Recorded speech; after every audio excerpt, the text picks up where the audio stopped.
and welcome to Voices of Truth One-on-One with Hawaii's Future, brought to you by the Kiwani Foundation.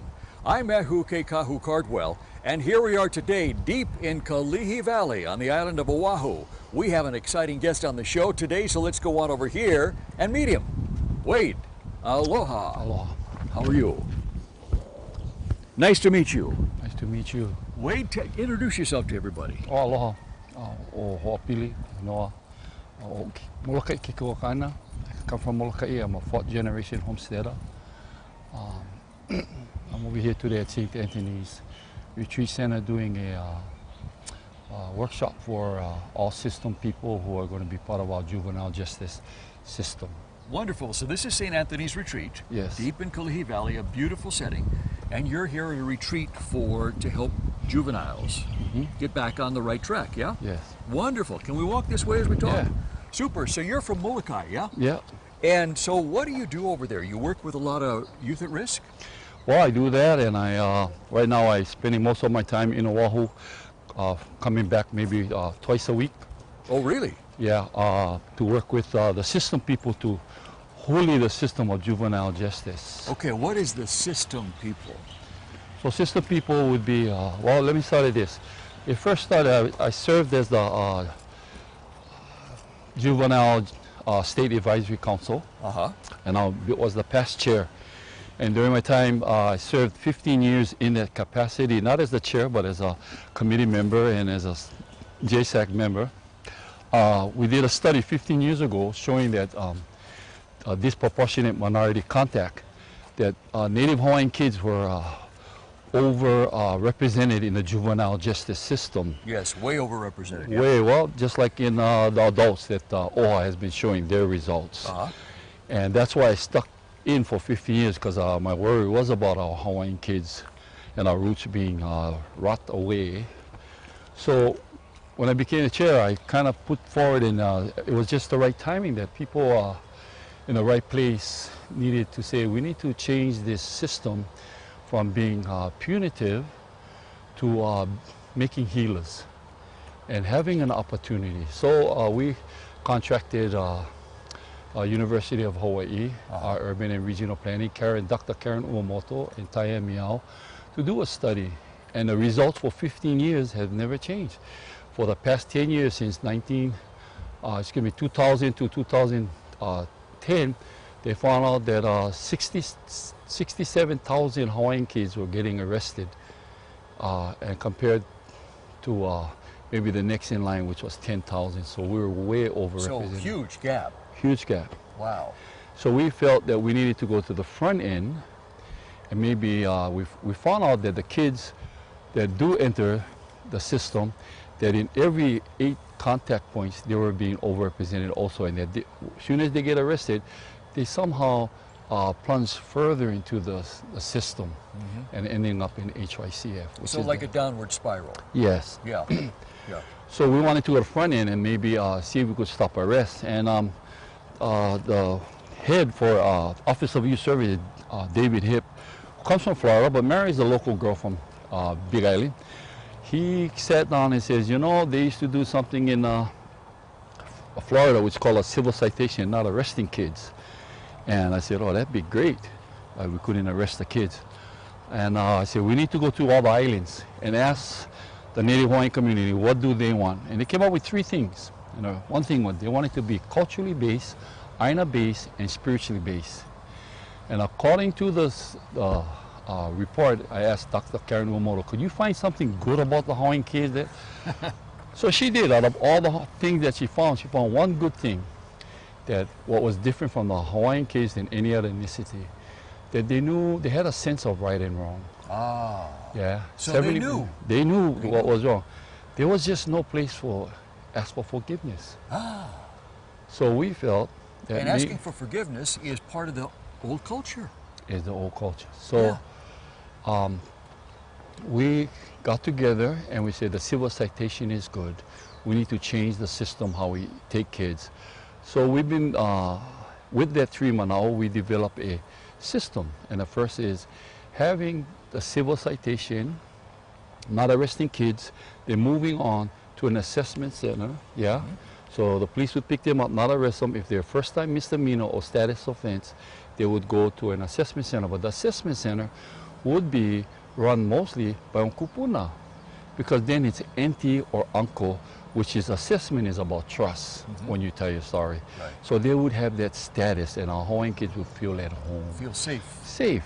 And so after the assessment center, if they need to go and be detox or need mental health services or something, they need to go. They need to go to a place.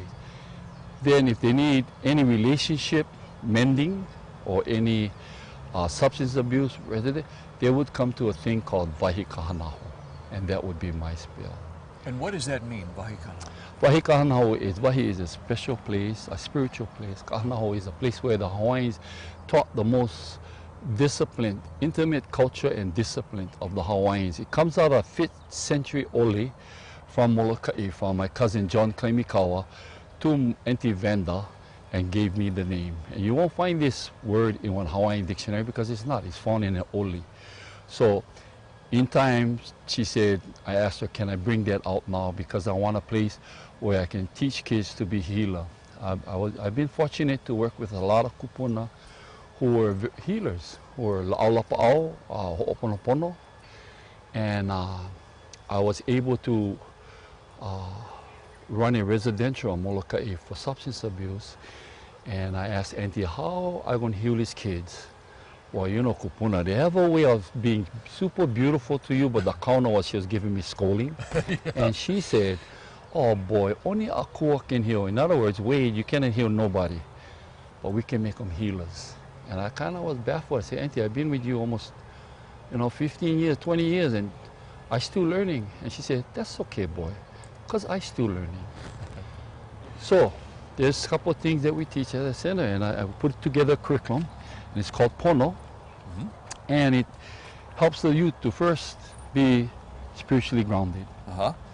And following the moon phase of when do they need to detox, on what moon, when do they need to be spiritually grounded. Once they become spiritually grounded, they become humble. Now, when the thing huli, the moon, moku moon, that's when they're ready for learn, when the thing come like on basket. And that's when we start teaching them the disciplines of first spiritual grounding, then learning how to say where the piliki in their life. Where the trouble is. Yes, where's the trouble is, to find it in himself. So we use a canoe as a metaphor. First, to be real with yourself. You need to be real with yourself. So in other words, do you act the same way you act at work? Do you act at home? No. If the kids, do you act the same way you act with your friends? And in school, do you act at home? Well, a mental health specialist will tell you that's schizophrenic if you don't have dual diagnosis. But the difference between that and you is you're acting. And so it's not about peer pressure, it's called perspiration, I call it. You gave away your mana to try to fit in. So you need to find out who's the real you and practice to be the real you. And it's okay to be the real you. Yeah, not mind following everybody. That's it's okay to be the real you. Yeah. Wow. And that's what they need to. And then secondly is their friends. Number one, canoe. Who strokes their canoe? In the youth life, it's their friends. Teenagers, friends are everything. And it's okay. There's no such thing as a bad friend. You have friends who sometimes make bad decisions. You need to know. You need to know which is your porno friend, which one going to help you in life, yeah, or which one just want to have fun with you. They're not bad friends. They just make bad decisions. When you find your porno friend, that's the guy you got to hang with. But the other half of that, being that, is you need to be the kind of person to everyone you meet. You cannot change nobody in your life but yourself. Once they realize that even though I cannot have plenty porno friends on my canoe, I still can be that aloha porno friend to everyone I meet. The second would be body and mind, which is more polole, man or woman giving information. What we want to teach is more the discipline of pono. You know, when you sit next to someone and say, oh, something wrong, yeah? And you're not even a doctor, but you can feel it. Yes. That's the healing part that a lot of people are not teaching. It's always they have a tool for mindset, but never cleaning the spirit and working on that. So that's what this curriculum has to offer the find out who your pono friends, and you do it. The second is learning what is addiction, what is bad behaviors, why you get mad, and all that alternative violence, learning about drugs. Then on the third is family. And in family, they learn what consists of a pono family. Those who walk this earth before, behind you, those who walk this earth now with you, and those that never come yet. So when you tell me I'm not hurting nobody but myself, you're wrong. Because you have many people behind of you that I know you get mana. You know why? Because you're the evidence. You're still here. And they sacrifice a lot for you to be here. Yeah. Those who are walking on this earth with you now, you stand for.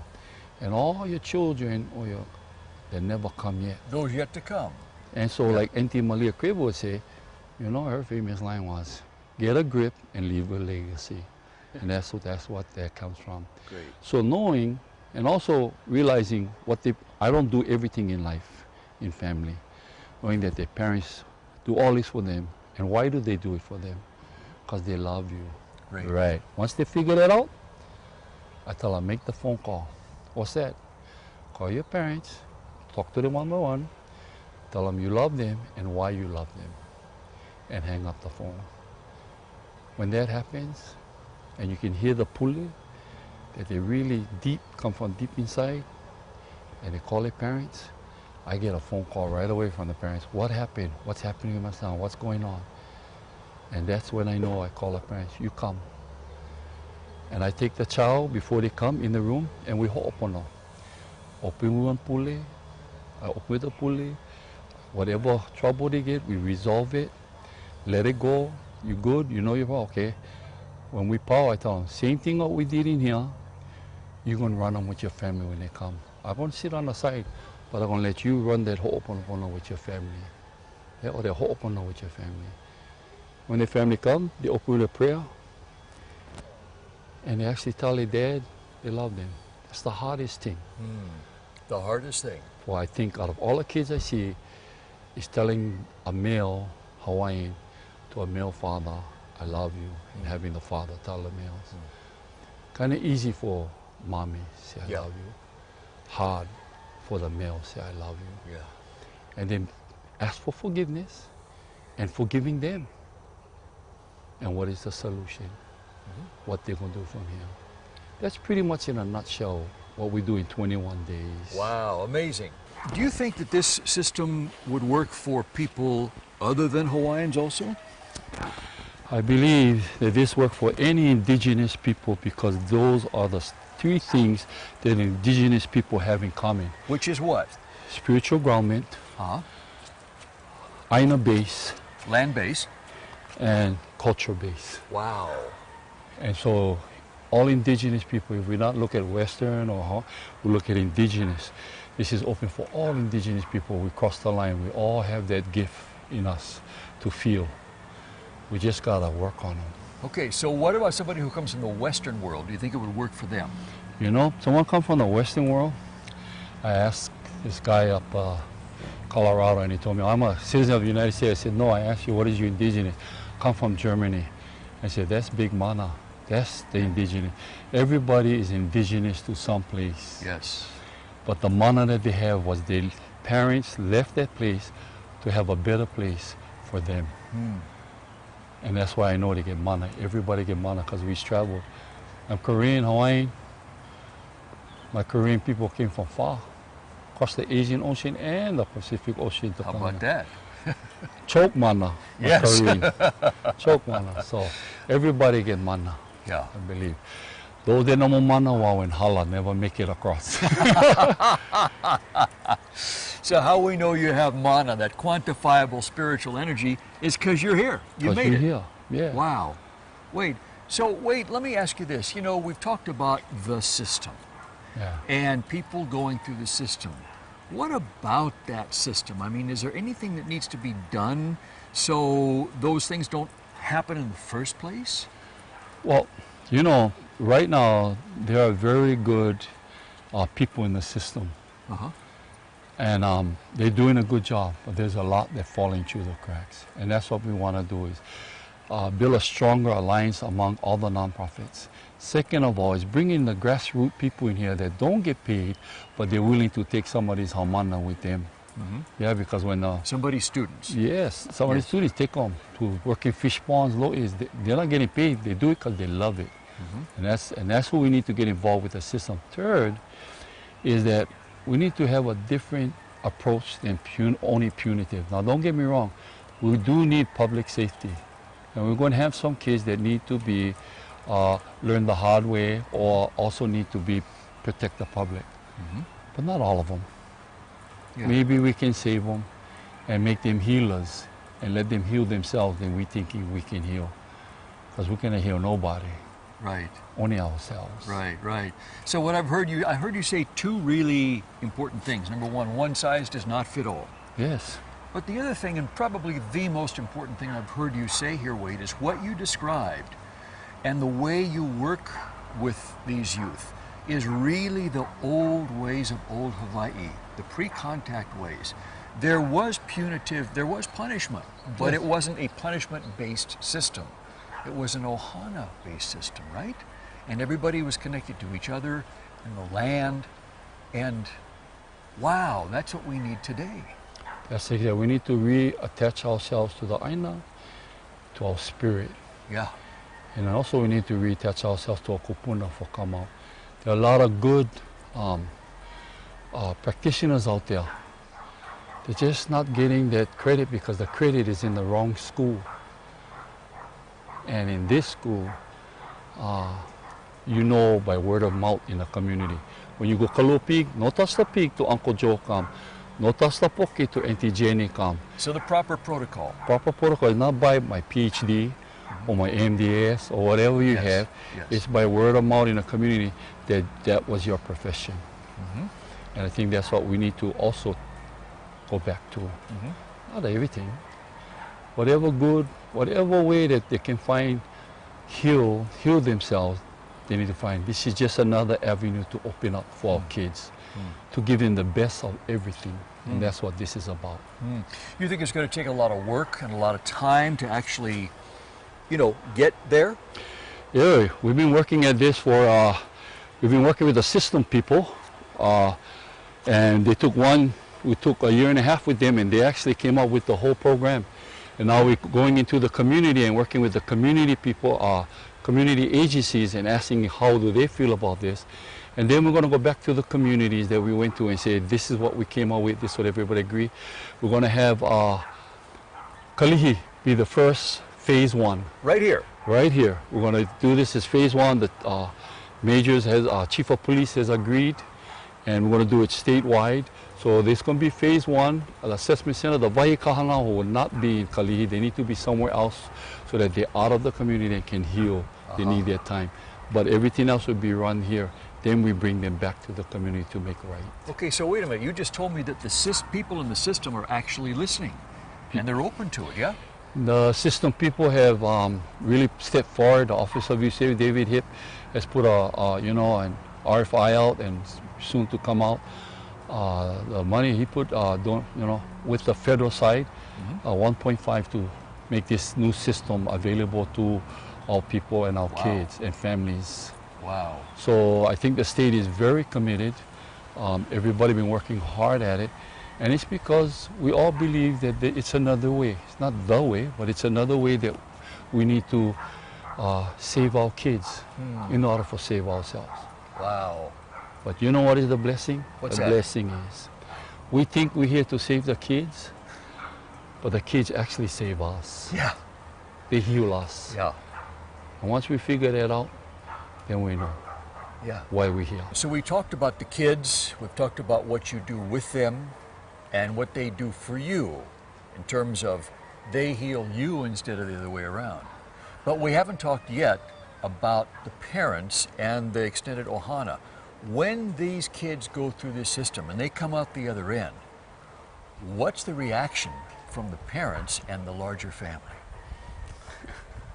Yeah, that's a good thing. It's like, what happened to my kid? When my kid went. But actually, I think they empower the parents, especially when they tell them, I love you. Yeah. And the relationship building and mending is to save the relationship. And I think that's the biggest key for the parents. Now when they leave, they gotta mend that relationship in the community and the whole aloha conferencing. And I think that's the key of having that support from an adult mentor. Anyone can be a guardian or can be an uncle, but somebody that stand with them, willing to stand with them. Yeah. Wow. Wow. Probably some of those kids, I would think it's been years or maybe never before since they said to their parents, I love you, yes? Has been years that the parents never told the kids they love them. Ah. Has been years since those family actually did puli. Ah. A lot of times when we do this, the parents will say, I remember this with my grandmother. We used to puli. Wow.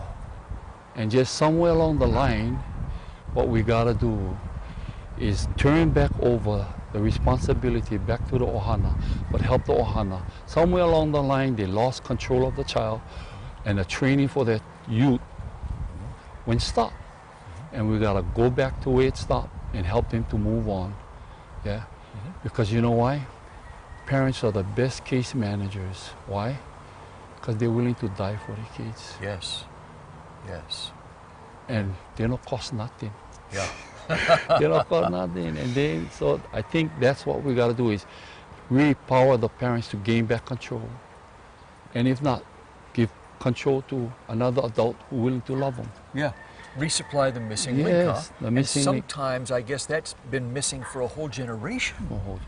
Long time. Yeah. And just sometimes just happen. Wow. Sometimes the pilikia come from way generational back. Wow. And our kids got to know that's not their fault. Wow. And leave it in the past. Okay, Wayde, so let me ask you this. You know, Voices of Truth One-on-One with Hawaii's Future airs throughout Hawaii, but it airs in many, many cities around the world. And probably right now, somebody on the other side of the world is watching you and me, and they're probably having the same type of trouble that you've described here. And they're sitting there thinking to themselves, boy, I sure wish I could say that to my parents. I sure wish I could get reconnected to my family. What would you say to them? What advice would you give them right now?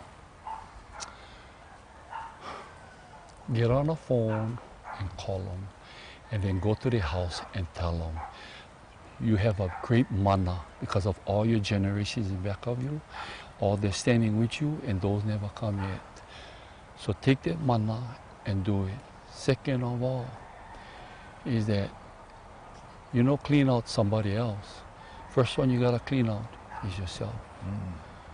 Work with yourself. When you're good and all the things good with you, that gonna amplify to anybody else around you.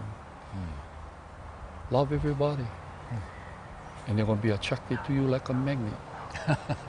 Show the true meaning of aloha. Show the true meaning. Wow. And that's the trick. No biggie. No biggie. But take practice. Take practice. Wow. And we gotta remember, pono not one time, every time. Every day you gotta check yourself if you did right, you did wrong. Ask for forgiveness every day. Stay spiritually grounded. Wow, I like that. Show the true meaning of aloha. Wow, that's where we want to leave it. Wayde, mahalo. Thank You're you welcome. for Thank being you. on the show. You have a wonderful message to give to other people. And please keep doing what you're doing. Don't stop, because I know all of us need the kind of work you're doing. So mahalo to you. Well, Mahalo to mahalo our to you. viewers for joining us on this very special edition of Voices of Truth. Remember, you can watch us on the web 24/7 on voicesoftruthtv.com. I'm Ehu Kekahu Cardwell with the Kiwani Foundation. And until next time, ahui ho.